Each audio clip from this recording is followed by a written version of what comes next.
Tudi knjiga modrosti, kakor večina starozaveznih knjig, nima podpisa avtorja niti označenega časa nastanka. Judovsko izročilo jo je pripisalo kralju Salomonu, simbolu vladarske modrosti, vendar je gotovo, da se je avtor skril za njegovo ime, da bi besedilo pridobilo veljavo. Iz raznih slogovnih značilnosti je mogoče sklepati, da je knjiga nastala sredi 1. stoletja pred Kristusom. Pomeni pa zanimiv sprehod skozi tisočletno zgodovino judovstva pod vidikom božje vzgojiteljske roke. Vse dogodke, vesele in žalostne, skuša avtor razložiti z božjimi načrti, da bi iz Judov oblikoval izvoljeno ljudstvo, vredno tega imena.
Judovsko izročilo se od helenistične kulture razlikuje v samem bistvu. Prav zaradi tega so bili Judje tudi vsem civilizacijam trn v peti. Namreč bili so edina kultura, ki svoje modrosti ni imela za svojo, ampak za modrost postave, ki je božji dar, katere avtor je Bog sam.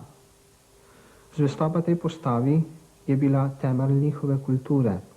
In knjiga modrosti je poskušala ravno z sumiranjem vseh naukov, zapovedi in izkušenj, ki jih je judovski narod prinesel skozi zgodovino, ohraniti to kulturo tudi v tem svetu helenizma, ki je preplavil takratni celoten svet.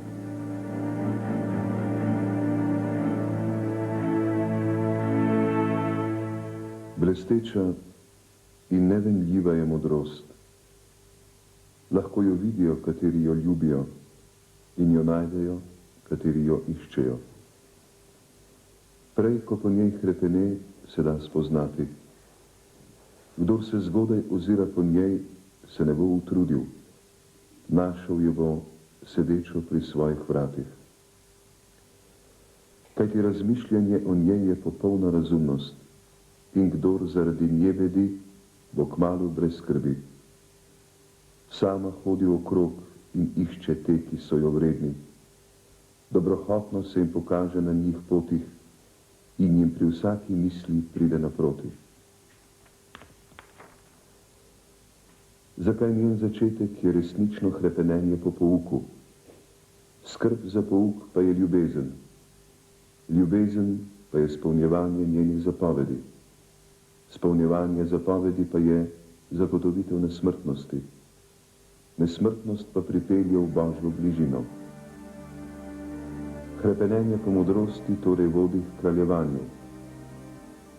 Če se tedaj, vladarji, veselite prestolov in žezelj, spoštujte modrost, da boste kraljevali na veke. Kakor precejšnja večina starozaveznih knjig, tudi ta knjiga modrosti, nima podpisa in nima datuma, kdaj je bila